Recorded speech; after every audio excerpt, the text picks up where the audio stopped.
তারেক রহমানের রাজস্বিক প্রত্যাবর্তনের অপেক্ষা। কাল নজিরবিহীন গণসংবর্ধনায় প্রস্তুত বিএনপি, পথে পথে ঢাকামুখী মানুষের ঢল।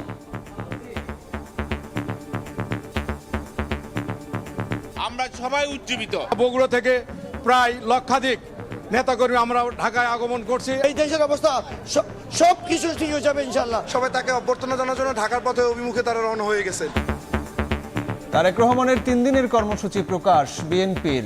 দলের চাহিদা অনুযায়ী সব ধরনের নিরাপত্তা সহায়তা দিচ্ছে সরকার। বিমানবন্দর থেকে 300 ফিট রাস্তার অভ্যর্থনাস্থল, সেখান থেকে দেশনেত্রী বেগম খালেদা জিয়াকে দেখতে যাওয়া, এবার কেয়ার হাসপাতাল। তার যে প্রয়োজনীয় যে সিকিউরিটি, আমাদের তরফ থেকে সর্বোচ্চ এফার্ট আছে ভালো সিকিউরিটি দেওয়ার। দেখছিলেন প্রধান শিরোনাম। সন্ধ্যার সময়ের সঙ্গে আছি আমি সাইফুল রুদ্র। এবার অন্যান্য শীর্ষ সংবাদ। শরিকদের আরো 9 আসন ছাড়ল বিএনপি। ব্রাহ্মণবাড়িয়ায় সাকি, পটুয়াখালীতে নূর। দলটিতে যোগ দিলেন ববি হাজ্জাজ। লড়বেন ঢাকা 13 আসনে, দলীয় নির্দেশনা না মানলে ব্যবস্থা। আচরণবিধি লঙ্ঘনের অভিযোগ জামায়াতের। ভোট কেন্দ্রে সিসিটিভি ক্যামেরা স্থাপনের পরামর্শ। সময় মতো নির্বাচন হবে কিনা শঙ্কা এনসিপির। ইসির সক্ষমতা নিয়ে প্রশ্ন। রামপুরায় 28 জনকে হত্যা মামলায় সেনা ও পুলিশ কর্মকর্তাদের বিচার শুরুর আদেশ। সাবেক ডিএমপি কমিশনার হাবিব সহ 11 জনের বিরুদ্ধে অভিযোগ দাখিল। এবং বড়দিন উপলক্ষে রাজধানী সহ সারা দেশে শেষ মুহূর্তের প্রস্তুতি। সেজেছে ক্রিসমাস ট্রি, গির্জায় গির্জায় বর্ণিল আলোকসজ্জা, 5 তারকা হোটেলেও নানা আয়োজন।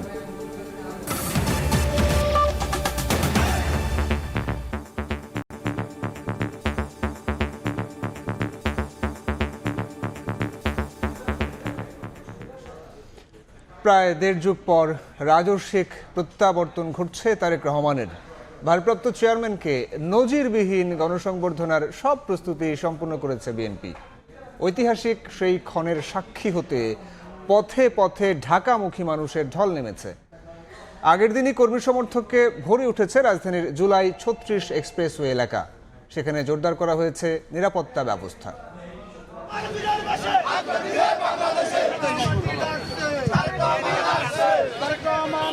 প্রস্তুত গণসংবর্ধনা মঞ্চ, ব্যানার ফেস্টুনে ছেয়ে গেছে 300 ফিট এলাকা। ভারপ্রাপ্ত চেয়ারম্যান তারেক রহমানের স্বদেশ প্রত্যাবর্তনে বিএনপিতে বইছে উৎসবের জোয়ার।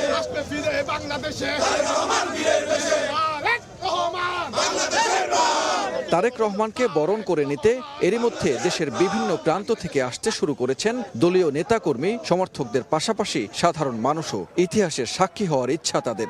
বাংলাদেশ হাসছে, তারেক রহমান আসছে। মা মাটি ডাকছে, তারেক রহমান আসছে।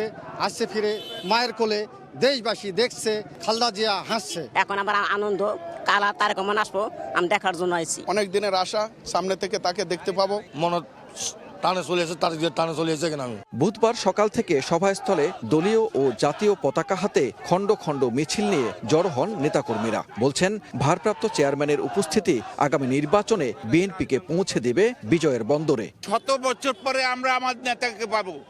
আমরা সবাই উজ্জীবিত এবং বিএনপি ধানের শীষ এই দেশে একটা উন্নয়নের প্রতীক হবে। 18 কোটি মানুষ খুবই খুশি। আসন্ন ত্রয়োদশ জাতীয় সংসদ নির্বাচনে আমরা এটাই অপেক্ষা করতেছিলাম যে আমাদের প্রিয় নেতা যদি আমাদের মাঝখানে ফিরে আসেন তাহলে নির্বাচনের গতিশীলতা বেড়ে যাবে। 25 ডিসেম্বর বেলা 11:30টায় হজরত শাহ জালাল আন্তর্জাতিক বিমানবন্দরে তারেক রহমানকে বহনকারী বিমান অবতরণের মধ্য দিয়ে দীর্ঘ অপেক্ষার অবসান হবে বিএনপি নেতাকর্মীদের।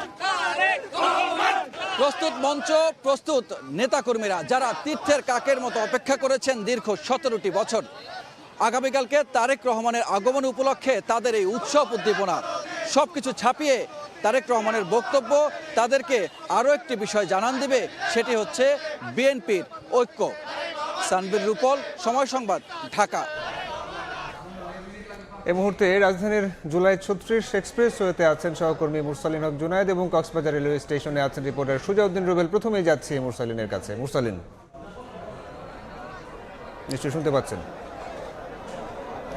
আকাশপথের নির্ধারিত যেই সময়সূচি যাত্রা পথের এখন থেকে আর মাত্র 16 থেকে 17 ঘন্টা, তারপর 17 বছরের এক নির্বাসিত জীবন পেরিয়ে বাংলাদেশের মাটিতে পা রাখবেন বিএনপির ভারপ্রাপ্ত চেয়ারম্যান তারেক রহমান এবং তার এই যে বাংলাদেশে আগমন উপলক্ষে যে সাজরাত রব বিএনপি সহ সারা দেশেই এই জাতীয়তাবাদী আদর্শের নেতাকর্মী এবং সমর্থকদের ভিতর তার একটি বড় অংশ বা প্রতিফলন যদি আমরা বলি, সেটি কিন্তু দেখা যাচ্ছে রাজধানীর জুলাই 36 এক্সপ্রেসওয়ের এই অংশটিতে। এই অংশটি মূলত হযরত শাহজালাল আন্তর্জাতিক বিমানবন্দরে অবতরণের পর এভার কেয়ার হাসপাতালে বিএনপি চেয়ারপারসন এবং তারেক রহমানের মা বেগম খালেদা জিয়াকে যে দেখতে যাবেন তার মধ্যবর্তী এই অবস্থানটি জুলাই 36 এক্সপ্রেসওয়ের এই অংশটিতে। এখানেই সংবর্ধনার এক ধরনের আয়োজন করা হয়েছে, যদিও বিএনপির পক্ষ থেকে বলা হচ্ছে যে এটি দেশবাসীর যে প্রত্যাশা, যে আকাঙ্ক্ষা, যে তারেক রহমানের উদ্দেশ্যে তাদের যেই সম্মান এবং ভালোবাসার যে প্রকাশ, সেই প্রকাশের প্রতি শ্রদ্ধা জানানোর জন্য মূলত এই জুলাই 36 এক্সপ্রেসওয়ের এই অংশটি বিএনপি যে মঞ্চটি তৈরি করেছে। এই মঞ্চটি তৈরি এবং এই আয়োজন স্থল ঘিরে বেশ কয়েকদিন ধরেই কিন্তু এই সড়কটিতে নেতাকর্মীদের আনাগোনা ছিল এবং সেই প্রেক্ষিতে যেহেতু একেবারেই সময় ঘনিয়ে এসেছে আর অল্প কিছু সময় রয়েছে, একটি রাত পেরিয়ে সকাল হওয়ার পরেই বিএনপির ভারপ্রাপ্ত চেয়ারম্যান তারেক রহমান বাংলাদেশের মাটিতে পা রাখবেন। তার প্রেক্ষিতে বিকেল 5টা অর্থাৎ সন্ধ্যার কিছু সময় আগে এই মঞ্চটির আশপাশে যতটুকু অংশ সম্পূর্ণভাবে নিরাপত্তা বলয় হিসেবে তৈরি করা প্রয়োজন, সেটি কিন্তু আইনশৃঙ্খলা রক্ষাকারী বাহিনী তথা পুলিশের অধীনেই এখন পুরো এলাকাটি রয়েছে। এবং মঞ্চের সামনে বিকেল 5টা পর্যন্ত যে নেতাকর্মীরা অবস্থান করছিলেন সেই অংশটি কিন্তু এই মুহূর্তে এই এলাকাটিতে নেই এবং এখান থেকে পুরোপুরি নিরাপত্তা বলয়ের মধ্যে মঞ্চ এলাকাটিকে নিয়ে এখন নেতাকর্মীরা সড়কে অবস্থান করছেন এবং এখান থেকে তারা মূলত তারেক রহমানকে অভ্যর্থনা জানানোর জন্য নানামুখী স্লোগান দিচ্ছেন। আমাদের আরও একজন সহকর্মী রয়েছেন শফিকুজ্জামান রুবেল, আমরা একটু তার কাছ থেকে ভিন্ন প্রসঙ্গের কথা জেনে আসতে চাই। 1.5 যুগের পর বিএনপির ভারপ্রাপ্ত চেয়ারম্যান তারেক রহমান স্বদেশ প্রত্যাবর্তন করছে এবং তারই ক্ষেত্রে কক্সবাজার থেকে যারা বিএনপির নেতাকর্মী রয়েছে উৎসব মুখর পরিবেশ। তারা বলছে কালকে যেহেতু তারেক রহমান স্বদেশ প্রত্যাবর্তন করবেন, সেক্ষেত্রে কক্সবাজার থেকে 20,000 নেতাকর্মী কক্সবাজার থেকে ঢাকায় যাচ্ছে। এরই মধ্যে বাস, নিজস্ব পরিবহন থেকে শুরু করে প্রাইভেট অন্যান্য যে পরিবহনগুলো রয়েছে সব পরিবহন করে কিন্তু বিএনপির নেতাকর্মীরা রওনা দিয়েছে এবং রাতের বেলায় বিশেষ ট্রেনের ব্যবস্থা করা হয়েছে। এখন যে বিশেষ ট্রেনটি রয়েছে কক্সবাজার থেকে সেটি ঢাকার উদ্দেশ্যে রওনা হবে 7টা 50 আমরা দেখতে পেয়েছি বিশেষ ট্রেনটিতে 12টি বগি রয়েছে। এই 12টি বগিতে করে কিন্তু যারা বিএনপির নেতাকর্মীরা তারা ঢাকার উদ্দেশ্যে রওনা হবেন এবং আমরা এরই মধ্যে দেখছি কক্সবাজার আইকনিক রেল স্টেশন, সেই রেল স্টেশনে কিন্তু যারা বিএনপির নেতাকর্মী রয়েছেন তারা কিন্তু দলে দলে এসেছেন এবং দলে দলে তারা ব্যানার ফেস্টুন দেখিয়ে তারা আসলে আমরা লক্ষ্য করছি তারা স্লোগান দিচ্ছেন। তারেক রহমান যে দেশে ফিরছেন এই নিয়ে তারা মহাখুশি। তারা বলছেন, আমরা অনেকের সঙ্গে কথা বলেছিলাম, তারা যে বিষয়টি বলছে যেহেতু দীর্ঘ সময় পর তিনি দেশে আসছেন, নেতাকর্মীদের মধ্যে যে হতাশা ছিল সেটি অনেকটাই এখন কেটে যাবে এবং নতুনভাবে পুনরুজ্জীবিত হবে এবং বিএনপি নতুন করে প্রাণ ফিরে পাবে সেটি বলছে। তবে তারা বলছে যে গণতন্ত্রের যে সঠিক মূল্যায়ন সেটি আবার দেশে আবার ফিরে আসবে এবং দেশে যে নানা ধরনের অরাজকতা চলছে সেটি থেকেও মুক্তি পাবে সে তারেক রহমানের এই স্বদেশ প্রত্যাবর্তনের মাধ্যমে। আমরা লক্ষ্য করছি নেতাকর্মীরা বিভিন্ন ওয়ার্ড এবং পৌরসভা থেকে দলে দলে তারা আসতে শুরু করছেন এবং তারা যেহেতু ট্রেনটি 3 নম্বর প্ল্যাটফর্মে রয়েছে সেক্ষেত্রে নেতাকর্মীরা কিন্তু এরই মধ্যে যেহেতু প্ল্যাটফর্মে রয়েছেন তারা নেতাকর্মীরা দলে দলে কিন্তু এখন আমরা লক্ষ্য করছি স্লোগান দিয়ে দিয়ে কিন্তু ট্রেনে ওঠার জন্য তারা প্রস্তুতি নিচ্ছেন। আমরা বিপুল সংখ্যক এখানে নেতাকর্মীরা আসলে লক্ষ্য করেছি তারা যেহেতু 7টা 50 তাদের ট্রেনটি ছেড়ে যাবে, এর আগেই কিন্তু সন্ধ্যা যেহেতু 6টা থেকে কিন্তু আমরা লক্ষ্য করেছি নেতাকর্মীরা কিন্তু কক্সবাজার আইকনিক রেল স্টেশনে ভিড় করেছে এবং যে সঠিক যে পরিকল্পনা আমরা লক্ষ্য করেছি রেল কর্তৃপক্ষ কিন্তু তারা তাদের দায়িত্ব পালন করছে, যেহেতু একটি ঢাকাগামী একটি কক্সবাজার এক্সপ্রেস ট্রেনও রয়েছে যেটি পর্যটকরা যাচ্ছে, তার পাশাপাশি বিশেষ ট্রেনটি 3 নম্বর বগিতে রয়েছে। সেজন্য কিন্তু তারা এখানকার আইন শৃঙ্খলা বাহিনী থেকে শুরু করে যারা রেলওয়ে কর্তৃপক্ষ রয়েছে তারা কিন্তু ধারাবাহিকভাবে ধীরে ধীরে সবকিছু সুস্থ ব্যবস্থাপনার মাধ্যমে কিন্তু তারা সেই কার্যক্রম চালিয়ে যাচ্ছে। তবে নেতাকর্মীদের মাঝে আমরা লক্ষ্য করেছি, বিশেষ করে যারা কক্সবাজারের বিভিন্ন উপজেলা থেকে এসেছেন তারা আমরা লক্ষ্য করেছি, তাদের মধ্যে তারা বলছে যে তারেক রহমান স্বদেশ প্রত্যাবর্তনের মাধ্যমে তারা যে ঈদের যে আনন্দ সেটি পাচ্ছে এবং তারা এক মুহূর্ত দেখতে যাবেন, সে শত কষ্ট হলেও তারা যে তারেক রহমানকে দেখতে পাবেন সেটি তাদের কাছে অনেক বেশি প্রত্যাশার, সেটি জানিয়েছে। তো এই ছিল আমার কাছে কক্সবাজার আইকনিক রেল স্টেশন থেকে বিশেষ ট্রেনের সর্বশেষ। তারেক রহমানের স্বদেশ প্রত্যাবর্তন উপলক্ষে সারা দেশ থেকে নেতাকর্মীরা ঢাকার মুখে রওনা দিয়েছেন। গত দুদিন ধরেই সেই খবরাখবর কক্সবাজার থেকে জানাতে যুক্ত হয়েছিলেন সহকর্মী সুজাউদ্দিন রুবেল, এবং যারা ঢাকায় এসেছেন এরই মধ্যে সেই খবর জানাচ্ছিলেন মোরসালিন হক জুনায়েদ। পরের সংবাদ, তারেক রহমানের 3 দিনের কর্মসূচি প্রকাশ করেছে বিএনপি। কাল গণসংবর্ধনায় যোগদান শেষে মাকে দেখতে এভার কেয়ার হাসপাতালে যাবেন তারেক রহমান। পরদিন জুমার নামাজের পর শহীদ প্রেসিডেন্ট জিয়াউর রহমানের কবর জিয়ারত এবং জাতীয় স্মৃতিসৌধে শ্রদ্ধা নিবেদন করবেন তিনি। শনিবার নির্বাচন কমিশনে এনআইডি কার্যক্রম শেষ করে শহীদ ওসমান হাদির কবর জিয়ারত করবেন বিএনপির ভারপ্রাপ্ত চেয়ারম্যান। প্রায় 1.5 যুগ পর দেশের মাটিতে পা রাখবেন বিএনপির ভারপ্রাপ্ত চেয়ারম্যান তারেক রহমান। তাই গুলশান অফিসে তারেক রহমানের স্বদেশ প্রত্যাবর্তন নিয়ে দলের ব্রিফিং। দলটির স্থায়ী কমিটির সদস্য সালাউদ্দিন আহমদ জানালেন, 25 তারিখ বিমানবন্দর থেকে রাজধানীর 300 ফিটে গণসংবর্ধনায় যোগ দিয়ে দেশবাসীর উদ্দেশ্যে সংক্ষিপ্ত ভাষণ দেবেন তারেক রহমান। এরপর এভারকেয়ারে চিকিৎসাধীন মা বেগম খালেদা জিয়াকে দেখতে যাবেন তিনি। সেখান থেকে ফিরবেন গুলশানের বাসভবনে। আমাদের প্রথম দিনের অনুষ্ঠান বিমানবন্দর থেকে 300 ফিট রাস্তার অভ্যর্থনাস্থল, সেখান থেকে দেশনেত্রী বেগম খালেদা জিয়াকে দেখতে যাওয়া এভারকেয়ার হাসপাতাল থেকে তিনি সরাসরি বাসভবনে চলে আসবেন। শুক্রবার বাদ জুম্মা তিনি বাসভবন থেকে রওনা হয়ে প্রথমে শহীদ জিয়ার মাজার জিয়ারত করবেন এবং সেখান থেকে জাতীয় স্মৃতিসৌধে তিনি শ্রদ্ধা জ্ঞাপন করতে যাবেন। 27 তারিখে এনআইডি কার্ড এবং ভোটার হওয়ার সমস্ত কাজগুলো সেদিন করবেন। এরপরে শহীদ ওসমান হাদির কবর জিয়ারত করবেন। বিএনপির ভারপ্রাপ্ত চেয়ারম্যানের নিরাপত্তার জন্য এসএসএফ এর আবেদন করা হয়নি জানিয়ে তার সিকিউরিটি ফোর্স প্রধান জানান, তারেক রহমানের নিরাপত্তায় সব ধরনের সহযোগিতা করছে সরকার। আমাদের জানা মতে যতটুকু নিরাপত্তা থ্রেট আছে তার চেয়ে অনেক শক্তিশালী নিরাপত্তা ব্যবস্থা আমরা সৃষ্টি করতে চাই। দলের সিনিয়র যুগ্ম মহাসচিব রুহুল কবির রিজভী জানান, তারেক রহমানকে বহনকারী বাংলাদেশ বিমানের ফ্লাইটটি আগে সিলেটে পৌঁছবে, তাই সেখানে দলীয় কর্মীদের ভিড় না করার নির্দেশনা দেন তিনি। সিলেট জেলার কোনো নেতৃবৃন্দ কেউ অহেতুক বিমানবন্দরে ভিড় করবেন না। এদিকে তারেক রহমানের গুলশানের বাসভবন প্রায় 95% প্রস্তুত। আইন শৃঙ্খলা বাহিনীর কঠোর নিরাপত্তায় রয়েছে গুলশান এভিনিউয়ের 196 নম্বরের এই বাড়িটি, এমনটা জানিয়েছেন মিডিয়া সেলের সদস্য আতিকুর রহমান রুমন। বাড়ি দুটোই প্রস্তুত আছে, এখন তারা যেখানে উঠতে চান সেখানে উঠতে পারবেন। বৃহস্পতিবার সকাল 11:50 ঢাকায় অবতরণ করবেন তারেক রহমান। আহমেদ সালেহীন, সময় সংবাদ, ঢাকা। এদিকে বাংলাদেশ সময় রাত 12:15 দিকে ঢাকার উদ্দেশ্যে সপরিবারে লন্ডন ছাড়বেন তারেক রহমান। সবশেষ তথ্য জানাতে লন্ডনের কিংস্টনে আছেন সহকর্মী শোয়েব কবির, সরাসরি যাচ্ছে তার কাছে। শোয়েব,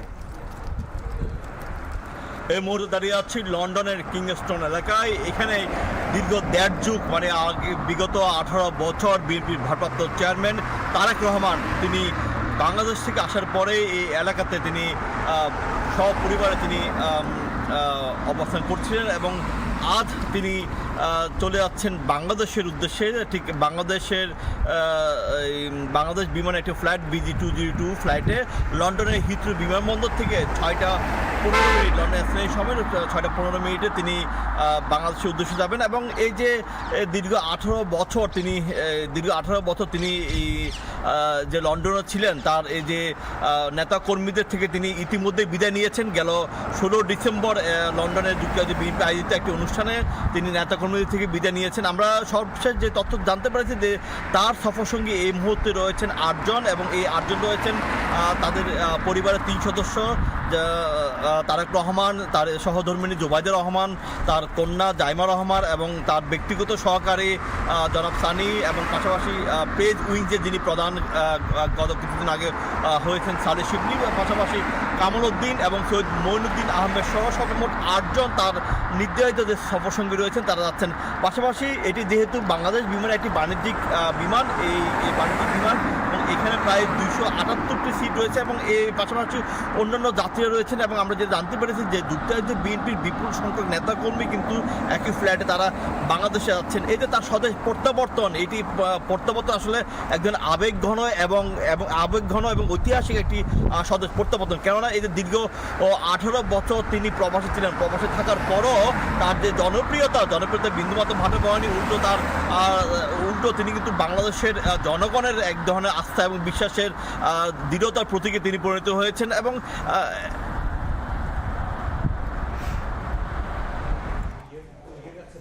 লন্ডন কিংস্টন থেকে যুক্ত হয়েছিলেন সহকর্মী শোয়েব কবির। সন্ধ্যার সময় আরও থাকছে। লক্ষ্মীপুরে বিএনপি নেতার ঘরে তালা লাগিয়ে আগুন ও শিশু নিহতের ঘটনার 4 দিন পর থানায় হত্যা মামলা। দগ্ধ 2 শিশু জাতীয় বার্ন ইনস্টিটিউটে ভর্তি, একজনের অবস্থা আশঙ্কাজনক। আরও 9টি আসন ছাড়ল বিএনপি। দুপুরে গুলশান কার্যালয়ের সংবাদ সম্মেলনে দলটির মহাসচিব মির্জা ফখরুল ইসলাম আলমগীর বলেন, এসব আসনে দলের কেউ প্রার্থী হলে ব্যবস্থা নেওয়া হবে। এদিকে ঢাকা 13 আসনে ধানের শীষের প্রার্থী হয়েছেন NDM chairman Bobby Hajjaj. Doctor Ridwan Ahmed বিএনপির নেতৃত্বে বিগত সরকার বিরোধী যুগপৎ আন্দোলনে সক্রিয় ছিল শরিক দলগুলো। সরকার পতনের পর নির্বাচনের ঘোষণা এলে সমঝোতার মাধ্যমে আসন ছাড়ছে বিএনপি। শরিকদের জন্য আরও 9টি আসন ছেড়েছে বিএনপি। এর মধ্যে বগুড়া 2-এ মাহমুদুর রহমান মান্না, পিরোজপুর থেকে মোস্তফা জামান হায়দার, নড়াইল 2-এ ফরিদুজ্জামান ফরিদ, যশোর 5-এ মুফতি রশিদ বিন ওয়াক্কাস, পটুয়াখালী 3-এ নুরুল হক নূর, ঝিনাইদহ 4-এ রাশেদ খান, ঢাকা 12-তে সাইফুল হক, ব্রাহ্মণবাড়িয়া 6-এ জোনায়েদ সাকি ও কিশোরগঞ্জ 4-এ মনোনয়ন পেয়েছেন এহসানুল হুদা। এই ঘোষণার পরে বুধবার দুপুরে গুলশানে বিএনপি চেয়ারপারসনের কার্যালয়ে সংবাদ সম্মেলনে দলটির মহাসচিব জানান, এসব আসনে দলের কেউ প্রার্থী হলে নেওয়া হবে ব্যবস্থা। দলের মধ্যে আমাদের সাংগঠনিক ব্যবস্থা নেওয়া হবে। তারা তাদের প্রতিক্রিয়া কেউ করবেন, আর যারা যোগ দিয়েছেন তারা বিএনপির প্রতিক্রিয়া ধানের শীষে করবেন। এদিকে নিজ দল ছেড়ে বিএনপিতে যোগ দিয়ে ধানের শীষের টিকিট পেয়েছেন এলডিপি মহাসচিব ডক্টর রেদওয়ান আহমেদ ও এনডিএম চেয়ারম্যান ববি হাজ্জাজ। এর মধ্যে কুমিল্লা 7 আসনে রেদওয়ান আর ঢাকা 13 আসনে ধানের শীষ প্রতীকে লড়বেন ববি হাজ্জাজ। যেহেতু কর্নেল অলি আহমেদ দলের সভাপতি, তিনি একটু ভিন্ন মত পোষণ করেছেন, তো আমি ব্যক্তিগতভাবে এই বিএনপির প্রতিষ্ঠা লগ্ন থেকে বিএনপির সাথেই ছিলাম, তো আমি বিএনপিতে যোগদান করে বিএনপির প্রতিনিধি হিসাবে নির্বাচনে প্রতিদ্বন্দ্বিতা করব। এখন পর্যন্ত যুগপৎ শরিকদের জন্য 14টি আসন ছাড়ল বিএনপি। যারা যোগ দিয়েছেন। আহমেদ সালেহিন, সময় সংবাদ, ঢাকা। সময় মতো নির্বাচন হবে কিনা তা নিয়ে শঙ্কা জানিয়েছে এনসিপি, আর আচরণবিধি লঙ্ঘনের অভিযোগ তুলে অসন্তোষ জানিয়েছে জামায়াত। সুষ্ঠু ভোট আয়োজনে ইসির সক্ষমতা নিয়ে সন্দিহান দল দুটি। নির্বাচন সামনে রেখে আইনশৃঙ্খলা পরিস্থিতি নিয়ে উদ্বেগ কাটছে না রাজনৈতিক দলগুলোর। বুধবার দুপুরে নির্বাচন ভবনে সিইসির সঙ্গে বৈঠকে আবারও উদ্বেগ জানিয়েছে এনসিপির প্রতিনিধি দল। নির্বাচন কমিশনের যে যথেষ্ট সক্ষমতার সেই সন্দিহান রয়েছে। 12 তারিখে যদি ইলেকশন করতে হয় ফেব্রুয়ারির, তাহলে নির্বাচন কমিশনে আরো সক্ষমতা বাড়াতে হবে। আমরা নির্বাচন কমিশনের অনেকগুলো আশঙ্কা আমরা দেখতে পেয়েছি, সেগুলো বিষয়ে আমরা ওনাদেরকে সতর্ক করেছি, অ্যালার্ট করেছি। বিকেলে সিইসির সঙ্গে দেখা করে আচরণবিধি লঙ্ঘনের অভিযোগ করেছে জামায়াতে ইসলামী। বড় একটি দলের পক্ষ থেকে বিভিন্ন ধরনের কার্ড, এক একটা কার্ডে এত হাজার এত লাখ টাকা পাবেন, এই ধরনের অনেকগুলো ওয়াদা করছেন, যেটা নির্বাচন বিধির অর্থাৎ আচরণ বিধির সুনির্দিষ্ট খেলাফ আমরা বলেছি। এই ব্যাপারে ওনাদেরকে পদক্ষেপ নেওয়ার জন্য আমরা বলেছি। জনমনে যাতে আস্থা থাকে যে 12 তারিখের নির্বাচনটা সুষ্ঠু, সুন্দর এবং সব দিক থেকে একটা উৎসবমূলক নির্বাচন হবে। পরে ইসি সচিব জানান, প্রবাসী ভোটারদের নিবন্ধনের সময় 31 ডিসেম্বর পর্যন্ত বাড়ানো হয়েছে। নিবন্ধনের সময়সীমা 25শে ডিসেম্বর পর্যন্ত নির্ধারিত ছিল, এটা আমরা এক্সটেন্ড করে 31শে ডিসেম্বর পর্যন্ত নির্ধারণ করা হয়েছে। আরও জানান, আগামী শনিবার সরকারি বেসরকারি ব্যাংকের সব শাখা খোলা রাখতে বাংলাদেশ ব্যাংকে চিঠি দিয়েছে ইসি। কাউসারা চৌধুরী কুমু, সময় সংবাদ, ঢাকা। দেখছেন সন্ধ্যার সময়। লক্ষ্মীপুরে বিএনপি নেতার ঘরে তালা লাগিয়ে আগুন ও শিশু নিহতের ঘটনার 4 দিন পর থানায় হত্যা মামলা করা হয়েছে। মঙ্গলবার রাতে দগ্ধ বিএনপি নেতা বেলাল হোসেন বাদী হয়ে সদর মডেল থানায় অজ্ঞাতনামা আসামিদের বিরুদ্ধে মামলাটি করেন। তবে ঘটনার 4 দিন পর এখনও কাউকে গ্রেফতার করতে পারেনি পুলিশ। দেখছেন সন্ধ্যার সময়। তুরস্কের সামরিক কর্মকর্তাদের সঙ্গে বৈঠক শেষে ফেরার পথে বিমান বিধ্বস্ত হয়ে লিবিয়ার সেনাপ্রধান মোহাম্মদ আলী আহমেদ আল হাদ্দাদ সহ 8 জন নিহত হয়েছেন। স্থানীয় সময় মঙ্গলবার রাত 8:52 বিমানটির সঙ্গে কন্ট্রোল রুমের রেডিও যোগাযোগ বিচ্ছিন্ন হয়ে যায়। প্রযুক্তিগত ত্রুটির কারণেই এই দুর্ঘটনা ঘটেছে বলে জানিয়েছে তুরস্ক। এ পর্যায়ের শীর্ষ সংবাদগুলো জানিয়ে দিচ্ছি আরেকবার। তারেক রহমানের রাজস্বিক প্রত্যাবর্তনের অপেক্ষা। কাল নজিরবিহীন গণসংবর্ধনায় প্রস্তুত বিএনপি। পথে পথে ঢাকামুখী মানুষের ঢল। 3 দিনের কর্মসূচি প্রকাশ। এবং আচরণবিধি লঙ্ঘনের অভিযোগ জামায়াতের। ভোট কেন্দ্রে সিসিটিভি ক্যামেরা স্থাপনের পরামর্শ। সময় মতো নির্বাচন হবে কিনা শঙ্কা এনসিপির। ইসির সক্ষমতা নিয়ে প্রশ্ন। এ ছিল সন্ধ্যার সময়ে। এরপর নির্বাচনের সময় নিয়ে থাকছেন সহকর্মী মনির হোসেন। রুদ্র, আপনাকে ধন্যবাদ। নির্বাচনের সময় নিয়ে আসছে কিছুক্ষণ পর, সঙ্গেই থাকুন সময়ের।